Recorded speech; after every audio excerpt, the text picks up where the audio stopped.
She's using a younger cohort. Can you remember what the younger cohort was? I think it was mid-40s. Are you in that cohort? No. Yeah. Fuck off. Sorry, do you want me to do that again? It's like out me as solidly Gen X. Okay, 1 second. So...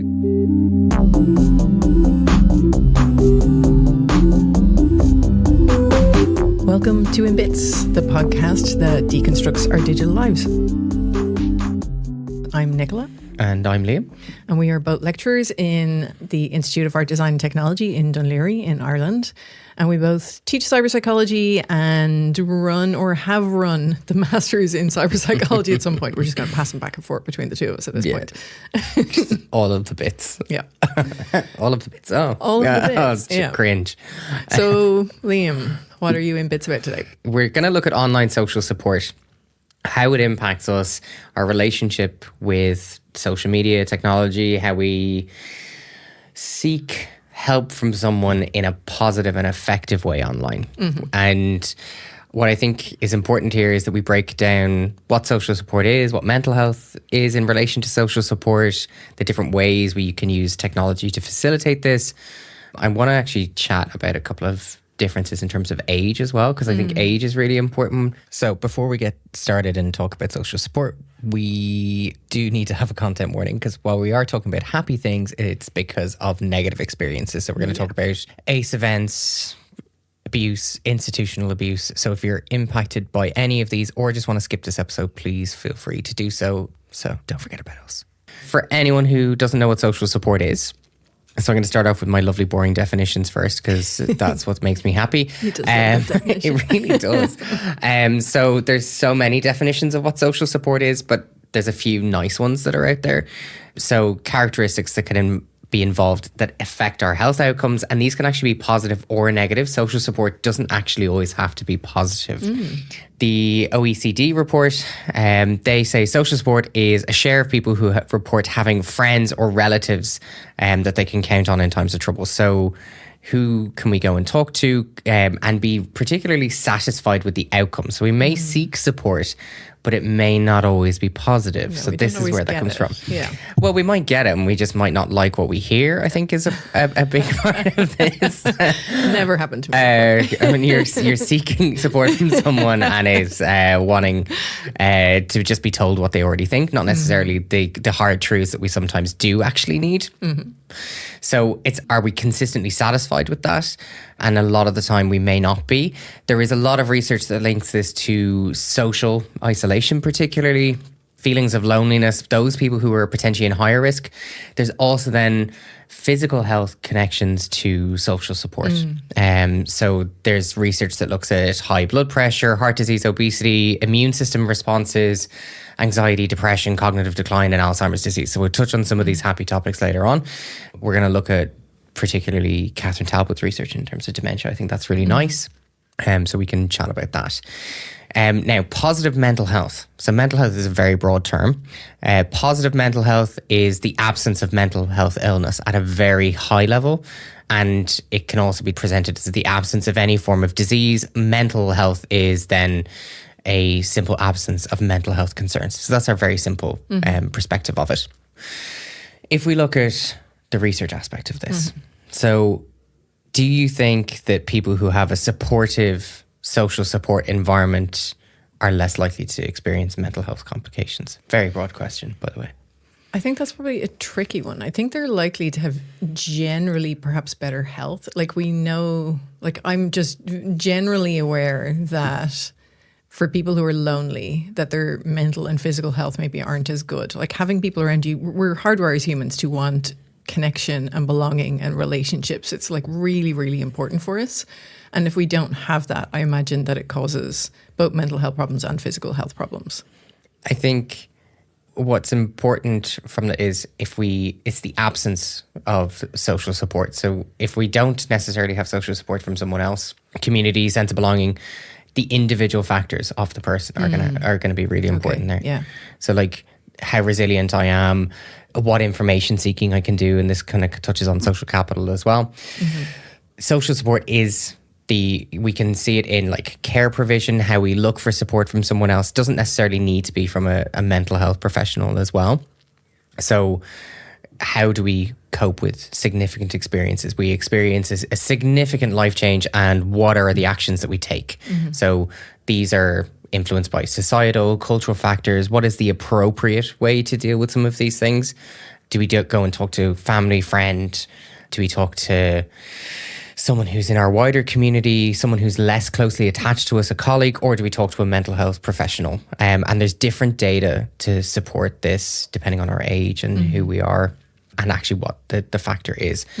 Social capital is important for this. So social capital is closely related and tied to support seeking. So social capital is essentially the way we categorize how we choose to seek support, why and when.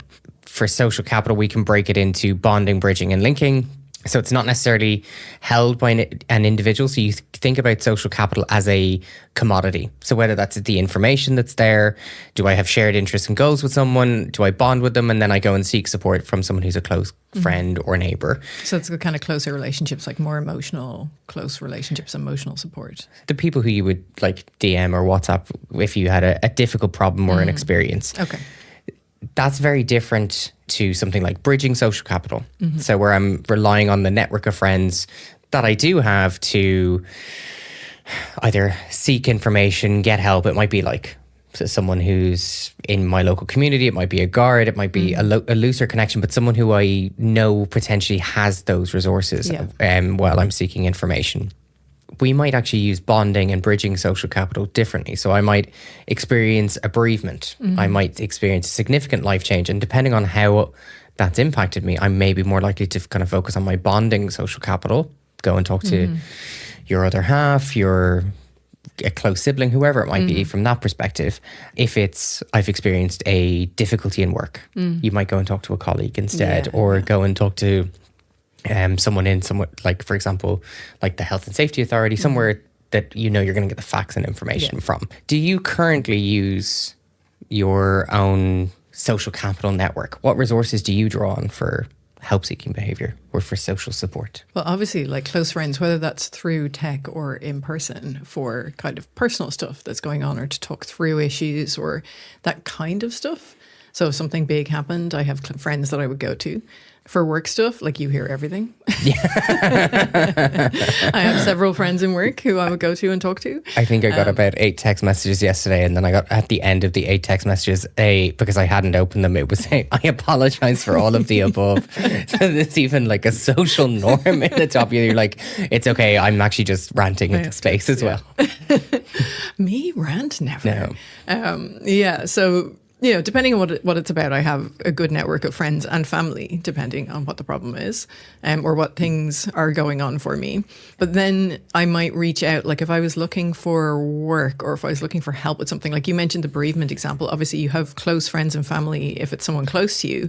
But then if you've got to arrange the funeral and maybe there's legal aspects with the will and stuff, I might reach out to my network to see who can help me, who can advise me on stuff like that, because you kind of go in and you're overwhelmed with stuff.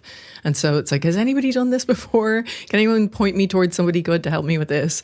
And I think that's a kind of a good example of how we use our wider network as well. I think that's a really nice point. So if you take the bereavement example, or someone who's experiencing like a significant health impact. So whether they're experiencing cancer or a family member is experiencing cancer, that's something that a lot of people can relate to.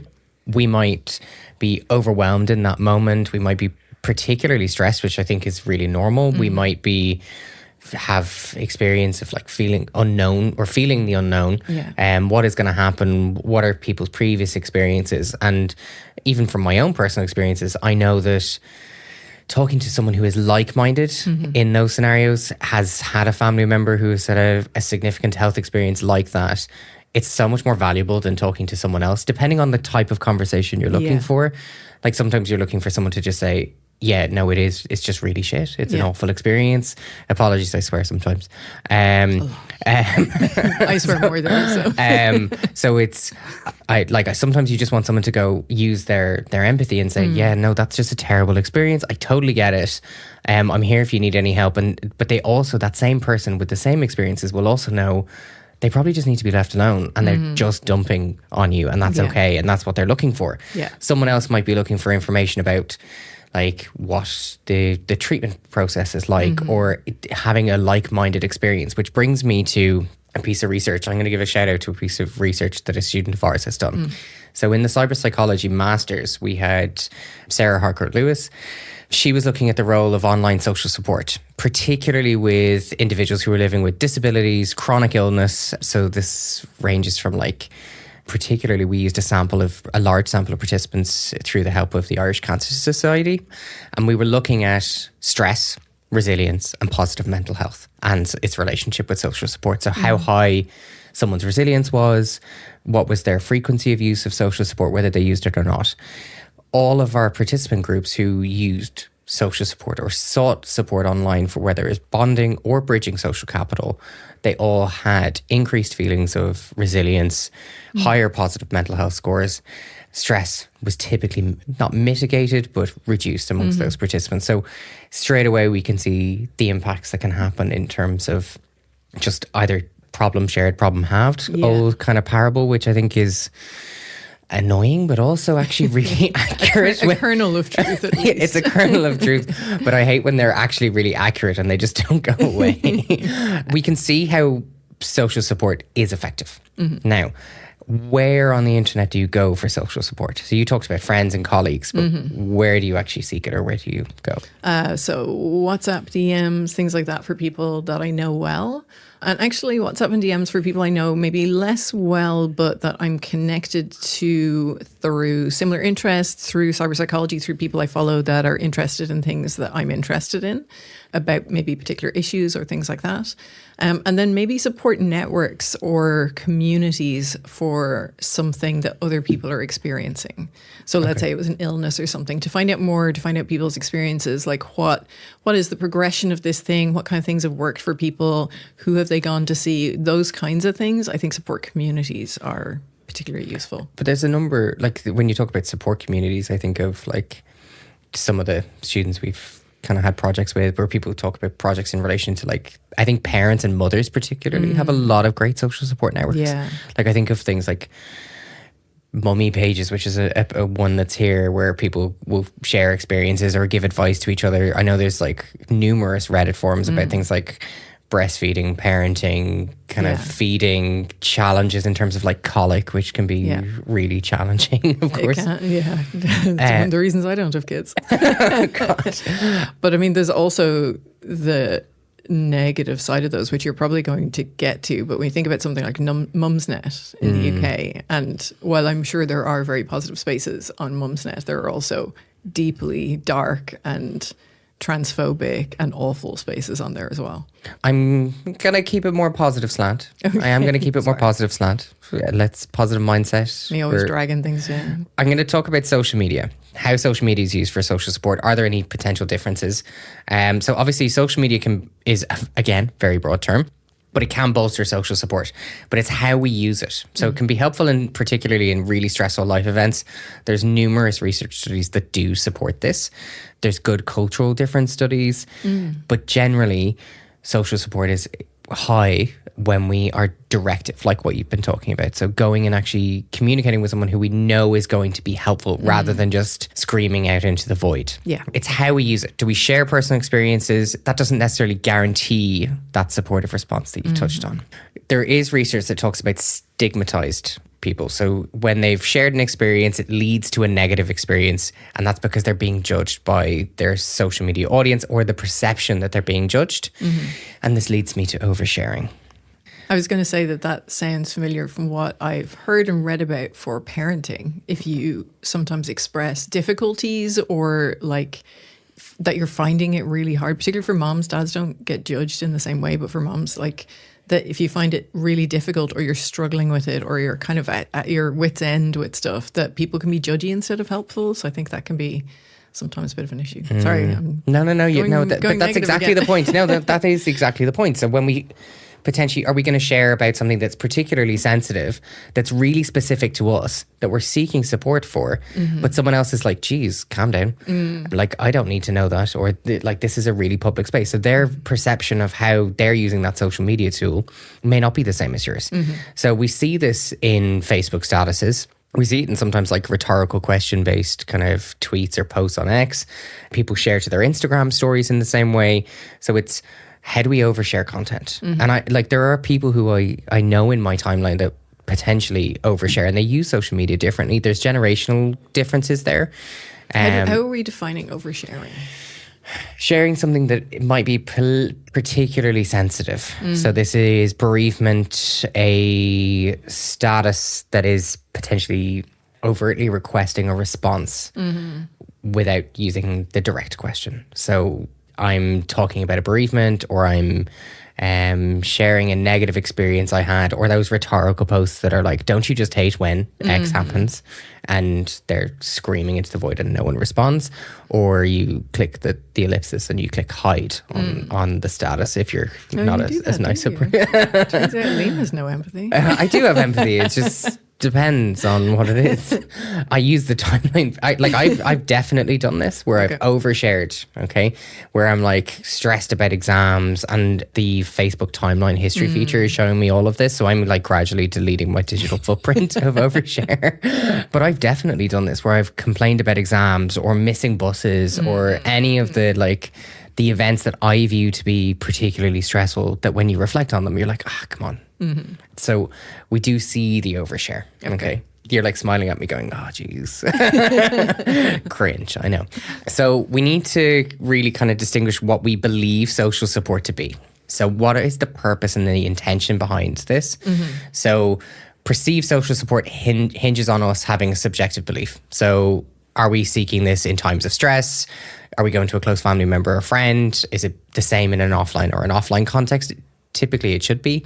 In an online network, we're looking for responsiveness. So who actually reaches out to us? And we have a perception. So Nicole is a great example. Nicole might reach out and she asks for help or support. She's talking about a stressful life event.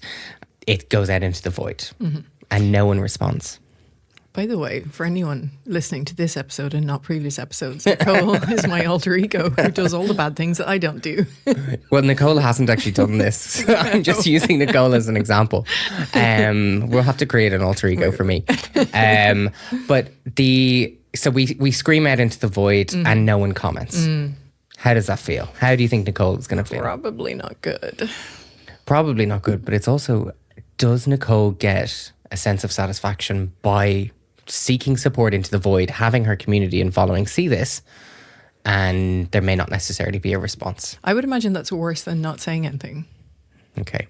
Research supports that. Yeah. Okay. If we see no response from someone else, it has a negative impact on us. And then we start to see, there's research that's looked at some of the Facebook posts where it says like, if you've read this and you haven't reshared it, and these kind of, I love the eye roll. But that's in response to receiving no one connect or no one reach out. So they're overtly then asking for this. A sense of being supported is really important here. So are we seeing a response? It's the reactions, the engagements that we're looking for. So the same way we do this in terms of like social comparison, are we getting likes and follows, or is someone commenting or interacting with us? So the amount of that perceived support. Can I ask something? Yes, of course. Do we know anything about the reasons why people don't respond to overt expressions of seeking support? So when somebody posts the thing and either asks or doesn't ask, do we know why people don't respond? Well, there's research that's looked at it in terms of why I've chosen not to, in terms of like effort. So digital space, same way I can just pretend I haven't seen it, I can ignore it. I could just be like, and just walk off, and that's fine.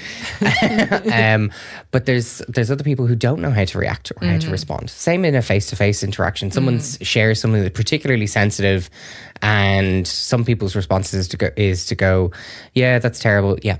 Great. Yeah. Other people can actually use profound empathy, provide support, make that scenario so much better. Yeah. Just from my own perspective, my instinct is in a face-to-face situation, I could provide support, but in an online situation, it depends how close I am to the person. And then if I'm really close to them, I would rather do it quietly behind the scenes. I wouldn't rather not give that support and ask the questions and try and deal with whatever the big issue is in a really public forum. But you also have to be really careful that you're not coming across as just a fixer, which a lot of people do when they try to provide support. They try to fix the problem as opposed to hear the problem. Okay, so we're going back to the psyche of the help-seeking behaviour. Is that gendered? Yeah. I may have heard stories of men always trying to fix things and women listening. But what I think is really important here is help support or help-seeking behaviour, social support behaviour. It's actually predominantly more effective in a face-to-face scenario. A lot of the research discusses how we might actually facilitate social support seeking. The dominant and the most effective way is actually first-hand communication. So me to you, whether it's facilitated by technology or not. So it doesn't actually have to be like offline, online in terms of the digital divide. DM Absolutely. Then after that point, we can look for help-seeking behaviour or additional help-seeking information through social media. So that's the complementary aspects. We might ask someone who might be less known to us. We might Google search for stuff. We might look at Reddit forums, community pages, stuff like that. The more effective channel is that direct form of online social support. Overall, the findings are supportive that we can use an active social media, whichever is our predominant one, and it has an indirect positive effect on our well-being. So it is okay. It is having a positive impact on the whole, but we need to look at how we are particularly communicating in a time of crisis. There is research that looks at the role of how we use an online response network and how well they respond to us, our sense of being supported again, how effectively we think that their support services are. And this is then directly related to our mental health and positive well-being outcomes. So generally, if we feel like our network is responsive, that their advice is useful and that we're being supported and people care about us, our mental health is going to be better than if we feel like people are ignoring us or they're not giving us useful advice. And that's the important part is the, are we actually reaching out in the first place? Well, obviously. Yeah, okay. Yeah. So we've talked about the positive scenario, but let's go into the who does it, how and when. Yeah. Okay. So the nitty gritty of it. So there's a report by the EU. It was conducted in 2019 and it actually looked across the EU and how we use social support. So what help-seeking behaviours are there? How do you think we perform? Ireland as a nation. That's interesting. So I would say we're probably not the highest for seeking social support. I'd say we're somewhere in the middle and that perhaps men might be less likely to than men in other European nations. In Ireland, women seek social support more than men. Yeah. Okay. Generally, I think that's probably every country, right? Generally, yeah. It gets close depending on the country, but they looked at like poor, intermediate, and strong social support use. Okay. So for how they perceived it to be and how effective they perceived it to be, Ireland was in the top 4. Wow. Yeah. Jeez. So I'm top really 4 impressed with countries. us. So Cyprus, Spain, Ireland, and Austria. Go us. Cyprus, Spain. They're like, that's very interesting. different countries. Yeah. It's not even like I would kind of put maybe Spain, Portugal, Italy, France together as a kind of a grouping of types of countries, types of cultures or something. But they're wildly different cultures. That's very interesting. So those 4 countries said that 50% of those respondents said that they had strong social support links. That's really not good. intermediate or poor, but strong social support links. Countries like Estonia, Romania, Latvia, Greece, which is really interesting comparing it to Cyprus, Finland, Slovakia, all of those had quite low forms of social support, lower than the EU average. When we compared Ireland to the EU average, ours was just above 60%, which I think was particularly high. Okay, That's particularly high. That's still not great though, is it? Like 40% of people not having strong social support is kind of sad. Yeah, I think it has its problems and its drawbacks as why we're not seeking support. What I think has a nice additional layer to this is if we look at it from age. Okay. So I'm a stats fiend. So let's look at age group differences. So the highest group in terms of social support was actually people who were 65 years and older. So they were the ones who were seeking social support, not necessarily just online, but also from a peer group. Seeking or getting? seeking. Okay. And they viewed themselves to have strong social support ties. Yeah. So they were self-report, flawed, of course. Yeah. But they were the ones who were saying that they were getting good social support. The cohort from 15 years of age up to 44 years in age, they were the ones who perceived themselves to have poor social support. That's a very broad age range. Okay.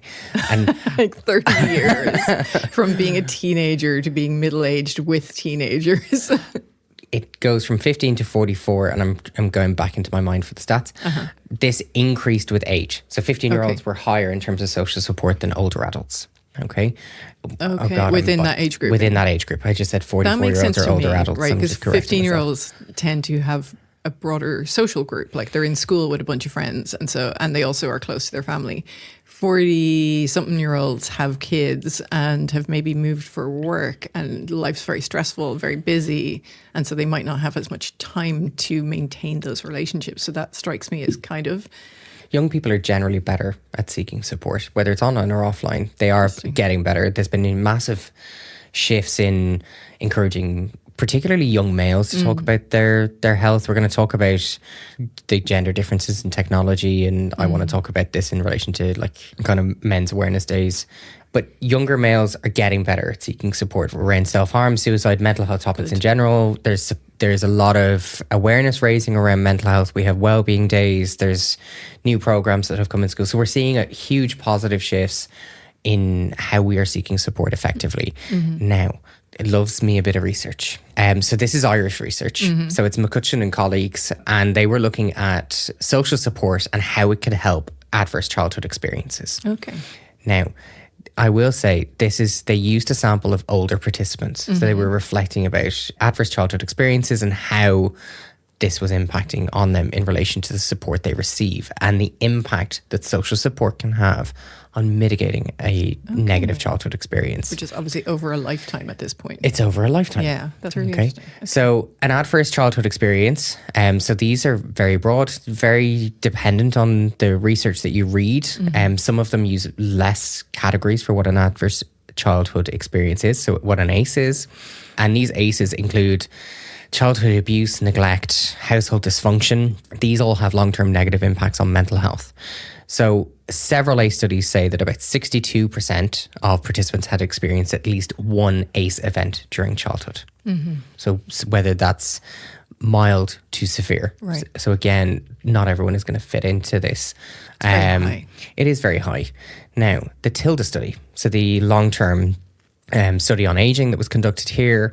It's nationally representative, adults age 50 and older, and they found that 24% of the participants had experienced an ACE, so an adverse childhood experience. Okay, so 24%. So we're at a quarter of their participants. This is actually really low. Okay, it is actually really low. So by comparison, so McCutcheon and colleagues, they used a sample of 500 participants, higher proportion of adults in this sample, and they experienced ACE events. Do you want to guess what their percentage was? 50%? Keep going. Higher? Much higher. Irish sample? And they were older? Oh, hang on a minute. Okay. Okay, like 80%. Keep going. Okay, Ireland was worse than I even thought. So the ACE events that were reported in this specific sample was 94%. Jesus Christ. Much wider than, or much higher than the 24% from the previous study. And this is because they had wider criteria. So it was significantly limited. If we just put in negative experiences of childhood abuse, neglect, household dysfunction, that's not going to encompass all of the potential negative experiences that a younger person can come into contact with. They used broader ACE criteria, much broader. It looked at a lot of the DSM criteria, depressive symptoms, anxiety, kind of social connections and ties. Really interestingly, they found significant positive predictive relationships. So between an ACE event and a mental health outcome, they found that this was moderated, not prevented, but it was moderated by the effect of social support. Okay. So help-seeking behaviour, sharing the negative experience they had, positive outcome on mental health. So this is something we would typically expect. It's not a groundbreaking result. It's an intuition, a critical thinking. We can assume that the positive outcome is going to be there. Quick question for anyone who doesn't know what a moderating effect is. So the negative mental health outcome can be reduced as a result of interacting with social support. Perfect. Okay. So their results showed that these perceived levels of social support, while they didn't directly affect mental health and reduce it, because they couldn't measure that, it was knowing whether social support had the impact. Okay. It had an influencing factor is the best way to describe it. It moderated those adverse childhood experiences. So they found then when they looked at older adults, they had higher perceived levels of that social support. Interestingly, they found that perceived levels of social support did not affect mental health directly, but it moderated it. So like we said, it started to have an impact to reduce those outcomes. So if I had higher scores in my perceived social support, it reduced my ACE negative outcomes. Okay. So like anxiety and depression and things like that. Okay, brilliant. So they also included things like PTSD in their ACE outcomes as well. So this is in line with other research. So it is showing positive support, particularly in reductions of things like depression as well. So there is research from 2017 that was looking at that. I think this finding is really interesting. The reason I find it interesting is because it shows social support can mitigate harm. It can certainly reduce negative outcomes. It can't prevent an event from happening, but it can help after the fact. So whether this is a counselling experience, talking to a friend or family member, anything like that. And we've had several headlines in the last couple of years, and to be honest, months in relation to ACE events. And we don't necessarily categorise them as ACE events in the news, but things like institutional abuse. Which have had a significant impact on people. We're seeing a lot of the discussions around this. The conversations are opening up. They're awful experiences. We're very shocked and horrified when these are discussed. But now the opportunity to share those and mitigate some of the consequences or harms, I think is really helpful. I think like if you've experienced something terrible and you can't talk about it, you're just living in your head with it, and you might feel very alone and like no one else understands and no one else has ever been through this. So I imagine that's much more difficult than having a community of people who understand what you've been through, who maybe understand it from their own personal experience as well. And to know that you are loved and cared despite or even with this thing that has happened to you. A lot of people, I think, are ashamed of things that have happened to them. They're afraid that people won't love them if they know about it. So to be able to share it and get the support must be hugely beneficial. I can see why that makes a difference in... But overnight, they've gone from the ability to seek support and have like-minded experiences that they never would have been able to share before. They're negative experiences, but now they can actually go back to this truth that a problem shared is a problem halved, and it does have that impact. And especially after decades, things like the Magdalene Laundries and the mother and baby homes and stuff, like people were living in silence with those for so long. But particularly around schools and harm in schools and institutional abuse, I think these are conversations we're now starting to have. There are numerous support-seeking networks. So Reddit is good for this in terms of forums as well. So because we've had all of these headlines, I think following your point, people now have a opportunity to share these experiences, these negative experiences. They're still awful, but we can start to mitigate some of these long-term impacts that we see in the research. I think this is, to be honest, quite a positive thing. I'd imagine a key part of that as well is being believed. Like I'd say a lot of these people tried to share stuff before but weren't believed. And now being believed and having the country believe them and take it seriously is also a big part of that as well. It might provide that sense of relief, that sense of self, but it's social support in itself is not this magic wand that's going to cure all of these previous experiences. I'm going to move to something slightly different, and I'm going to shift away from the kind of the mitigating risk or the older adult perspective, and we're going to come back to information seeking and how that's used in social support. LGBT youth in Ireland. So very similar to the lack or some of the motivations or rationales why we may not seek support if we experience negative experiences also appears when LGBT youth start to identify. There's a piece from GCN, Gay Community News, if you're not familiar with GCN, and they talked about growing up gay, and they presented a piece of research which had a qualitative component, and it talked about and shared these experiences. Will you read this short piece for me, please? It can be lonely being gay in rural Ireland. When I was still in primary school, before I knew I was gay, I had to put up with homophobic bullying. For someone who is still in the closet and only figuring out my sexual orientation, this experience made me hate myself. I even asked my mother, Why does it always have to be me that stands out? All I wanted was to be like everyone else for a change. Being in such a small rural town, there was little awareness at the time and very little support for the LGBTQ plus youth. In my life, I had a family member who influenced me by embracing himself and coming out as gay. In my eyes, he was a legend because he was the only one I could relate to. But then I noticed that a lot of my friends were either members of the LGBTQ plus community or allies. Those support networks can not only be life-changing, but can also give us purpose in life. This particular article goes on to talk about the social support networks that this person decided to use. So they moved out of home, went to college, joined LGBT societies, clubs and stocks, and they started to rely on that social support network, build bonding and bridging social capital and a network of ties for positive experiences. I think it's important to look at those experiences to let you know the perspective of the person who's seeking support, particularly in rural Ireland or any rural area where social issues or difference might be difficult to talk about. Yeah. Social support for this particular person, what do you think the impacts? Oh, I think the impacts are huge. And I know, like, from the research and from my knowledge of this area, some of the very early research on social support and online communities from like McKenna and Barr looked at people who were coming out online or people who were going through a process of coming out as LGBT, well, mostly lesbian and gay and bisexual, I think, at that point. And they found that they got so many benefits from finding a community, being able to see future pathways for them, like role models of what they could become, how they could live their life, like the joy that could come from the life, but also information on how to more successfully come out, to get support in that process, to get support if it doesn't go well. And that was immensely helpful in the process of being themselves and becoming themselves and finding their identity. So I think it's immensely powerful. There's a lot of community groups to support LGBT youth, not just in Ireland, but others in kind of remote or rural areas. Reddit is full of these communities. There are positive experiences that happen here. There are also people who use these forums to victimize LGBT youth or adults who've recently come out. There's a great piece in the Irish Times from 2022, and it looks at how those communities are using online communities, particularly for social support, because they couldn't share their experiences with other people. So I think these forms of communities are really helpful.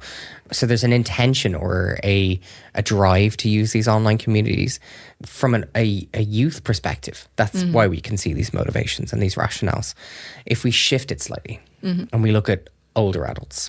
So an older adult is, depending on the literature you look at, and I'm going to have some very angry people now in a second, depending on the literature you look like. Right now. Catherine Talbot gave a guest talk on our course last year and she made me old and I was not impressed.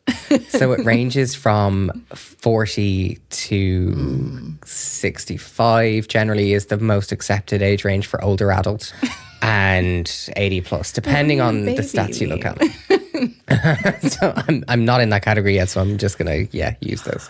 They looked at it in relation to social isolation. A lot of the research does.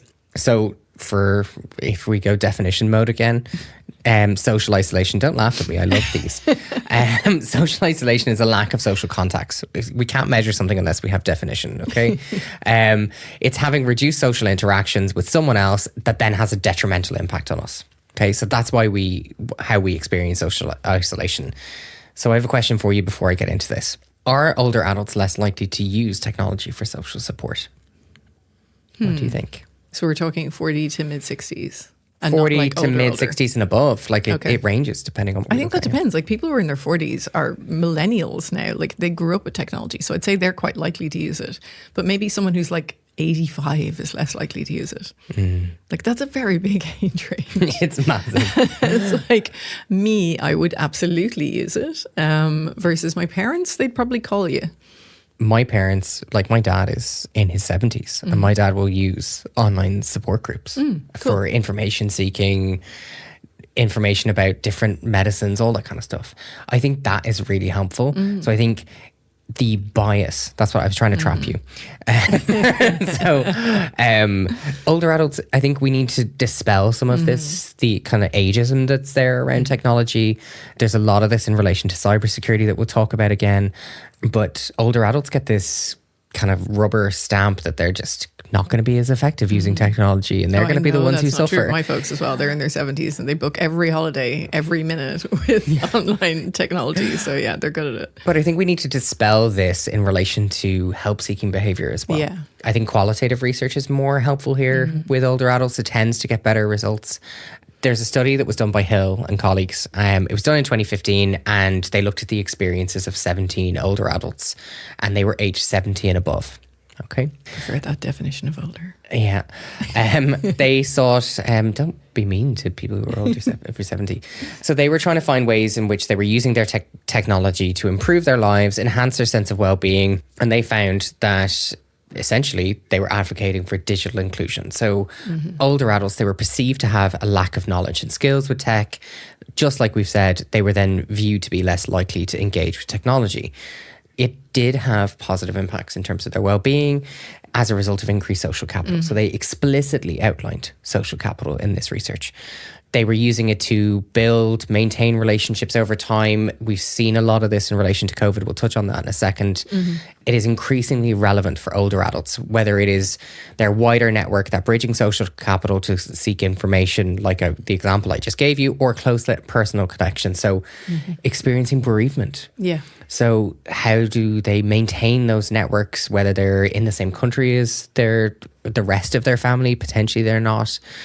All of these have an impact on the individual, and positive impacts, whether we are in a younger generation or older generation.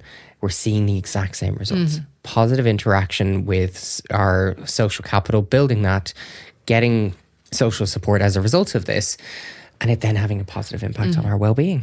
That makes sense. Yeah. Now, consider social isolation. So you're an older adult, and what is the role of technology? How might an older adult use technology to mitigate their experiences of isolation? I'm glad you're asking me, because as an older adult, I feel personally attacked. Oh, this is so good. I'm not letting this one go. So how would they use it to combat social isolation? Yeah. I think loads of different ways. Maybe finding groups of people that you have something in common with, hobbies, interests, things like that. Maybe meetup groups, so groups that form online but meet to do physical activities. Social supports around illness and bereavement. I mean, there are support groups online for those kind of things. Like you said, your dad, like looking for information, not just looking for information, finding other people who are experiencing similar things. Like I know there's groups that are for people caring for a partner with Alzheimer's and things like that, where they can share their experiences that are quite traumatic and quite difficult, but also find ways to manage things and make things better. So I think it's a lot of different ways that people can do that, but also maintaining relationships with your wider network, which can be difficult when people are busy, particularly the next generation down who are working, raising kids. They're often quite busy, don't have as much time maybe to meet in person, but you can maintain those relationships. And they're all first-person relationships. Yeah. So you're talking person to person. Yeah. There is research that looks at older adults who, like, again, during COVID, may not have been able to as easily access those networks. There's research that looks at things like social robots, telepresence robots. These are I love these. If you Google these on, and to see how they were reducing social isolation at home. There's various ones that look at creating a sense of comfort in that space, or it could just be someone who they're talking to. So they're not feeling that sense of isolation. They were used in care spaces as well. Yeah. I'm not sure how I feel about that. That feels good that it worked, and also not good that we're outsourcing social contact to robots. It has a positive impact. So give it a break for a second. Okay. Research in 2018, Cortesla, they found that a telepresence robot, so it was actually called Robin, it was supporting and monitoring the health outcomes of an older adult. Okay. Overall, positive outcomes, promoting psychological and physical well-being. They were the clear outcomes that came from that study. Positive interactions and its adoption. There was kind of minimal opposition to this technology adoption. So they didn't actually experience pushback in terms of this particular telepresence robot. They have the potential, so they're in the home, and they can provide emotional support to an aging population who may need much more time and resources. So the amount of time a potential carer or primary caregiver has, it's this respite, relief that can sometimes be needed as well. How does it provide emotional support? Like, I've chatted to chatbots and they are not that good. How does it provide emotional support? Conversational design, so very similar to like large language models. Yeah. And most of the time it's like the paper reminded me of this kind of like Roger and kind of therapy based method. Yeah. Very much talk back. Tell me how do you feel. Yeah. Not deep, meaningful, clinical conversation. Yeah, but it's also less likely to get racist that way. I'm just imagining large language models have so many biases built in, and like so often the online chatbots and things like that have just ended up being super racist or like calling for genocide of particular populations. I'm just imagining an older person getting social support and being like, yeah. But so separate research, okay? So that was European research. There's research in China. This was with just under 1,500 people. And they were looking at perceived warmth and competence of these social robots, okay? So could they reduce concerns with older adults? How could they get them adopted? Not adopted, but how could they get their use adopted? And they didn't use people, they used animal-like robots. Okay? Yeah. So they were perceived to be high in warmth in comparison to machine-like robots, who were typically were perceived to be higher in competence. But the perceived animal robots, they're more like pets, which I think is quite nice. So someone who potentially can't have a pet, or they're in a space where that may not be feasible for an older adult to look after a pet. And these range, so like there's baby seal ones. I love the baby seal. So the baby seal is called Paro. Yeah, it's very cute and very simple. And I think because it's so simple, you can project a lot onto it. It's not actually doing that much. But I think it doesn't need to do that much. No, it doesn't. So pets often don't do very much. My cats sleep a lot. But it's interesting to see how they're being used and how they can be adopted. They can still have that positive impact. It may not be as significant as some of the other impacts that we've spoken about, but they do have a positive change. Now, COVID had a number of impacts, particularly kind of someone being able to go into a care home, go and see an older adult. We had a series of scenarios where people were eventually able to communicate with their loved ones through like windows, and it's still very tragic, the imagery that's there. Someone who has dementia or needed additional care during COVID, there's a lot of research that is out there. You mentioned Dr. Catherine Talbot. She conducted research with older adults with dementia and how they use technology. Typically, in her research, 40 plus. And she looked at some of the motivations to use technology and why we should be looking at supporting older adults with dementia. So I picked out a few.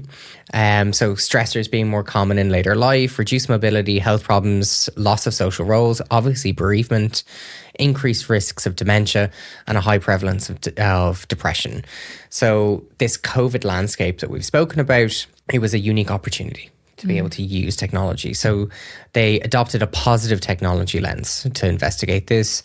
It was a very much participatory piece of research. And they looked at 19 people with dementia and explored their experiences of how they use technology. And they used a thematic analysis, so really in-depth, rich, lived experiences. So the whole purpose of how qualitative should be used. And they found there were a number of different ways in which technology was being used. So assisting with everyday life, so things like Google Maps, photographs to orientate themselves, online shopping, all of the convenience aspects of tech. Social connection. So think back to all of the quizzes we did online, the pub quizzes at home with family members to stay in touch. We totally didn't do them. You didn't? Oh, no. God. I think I did one quiz and it was a disaster. There were far too many people on the call. Like I'm one of 6. We and my other half is one of 6. So we had several of these. Like, yeah. Interesting. Yeah, torture. Sounds fun. But back to this. So technologies for social connection. So things like Zoom. That's why I was getting to these pub quizzes. It was actually a really positive experience for us with family members. So I can see how this is helpful. The need to travel, physical expressions of support were obviously missed. So like not being able to hug someone is not the same as like doing a virtual hug. Okay. Yeah. Technologies to actually make them feel good. So tools for enjoyment, keeping themselves occupied as well. Yeah. Expression of cognitive stimulation. So how we're using games, talking, having a deep conversation with someone that is sometimes lacking or missing. And then technology to find meaning. So they said that this was a counter feelings of like a loss of self-worth, which I think we can kind of resonate with. YouTube to facilitate learning. So this bridging social capital, and then religious activities. So unfortunately, lots of funerals happening online. Yeah. I definitely watched a few funerals through video based feeds. Doing research, communicating with someone else, or things like voluntary based work were some of the main motivations to find meaning. So I think overall, the findings support the ability or the willingness for people with dementia to adapt to the stresses of the pandemic, or how they did adapt, and facilitating technology for their own needs, which I think is quite supportive. I think that hasn't gone away. I think we've learned particularly how to use technology more for hopefully a positive long-term impact. Yeah. We know that social support, through some of these discussions already, the ways in which we can do it, it's really the how we do it that I think is particularly important. Yeah. Whether it's a young participant, making sure that I'm in my research head, a young person, and making sure they are people, they're not just participants to me. They're not just a number. But making sure that they can actually know how to seek support, the barriers to support, the stigma that is sometimes around support seeking face-to-face or offline. Yeah. Importantly, the actual technology component is to facilitate social support. It is not a replacement for social support. It should be there to make it more convenient, make it easier for us. It isn't the solution. No. In just purely tech focused, I mean. It should be there to balance that out and increase it for us overall. Do you have any more comments? What do you think? I think I used technology a lot more during COVID, obviously, for various kinds of social support, like deeper conversations with friends rather than just texting and stuff. I don't do any of it anymore. Like, I'm back to texting and meeting in person. So a lot of the things I've done, I've let go, but I think other people haven't. Like, I've talked to people who did a lot of video chatting, got a lot more popular during COVID for people who were doing online dating. And most people have let that go, but some people have kept it because they're like, it's far more efficient than having to get dressed up, go to town, meet somebody, realize within 2 seconds that they're not for you, spend an hour with them, go home, get undressed again. Whereas you could meet for a video chat and after 15 minutes be like, yeah, I don't know about this. Let's just leave it at that. End call. End call. Oops, interference. So I think some people have kept it up, but a lot of people haven't. And the social norm around it has changed again a bit. Everybody kind of thought we would maintain a lot of these behaviors. But I think not so much, maybe. But I'm not sure. I haven't really seen the research on that. I think we're still using technology to facilitate our social support. I don't think we're relying on it in the same way that we used to. I would love to see the people who used, maybe in the older adults research or in marginalized groups, use this. But I think we need longitudinal data to see, are they continuing those behaviours? I certainly think in the short term, when we look at it in its own buffer, yes, the use of social support to facilitate or manage negative experiences, the ACEs that we've spoken about, I think that has had a mitigating risk or risk reduction, so we can see the positive impacts. So I think overall the end message is, yes, using social support can have a reduction in negative experiences and a positive impact on our overall well-being. We need to know how to effectively use it. Yes. What the purpose for its use will be, the expectations of the response that we're looking for, and depending on the experience that we're having. Yeah. And I guess to choose the right channel for it. Absolutely, like putting a message out into the void might not be the best approach. Most of the time. Most of the time. Depends on who's in the void. Yeah, that's true. Well, thank you very much. Thank you, Liam. That was very interesting. Okay.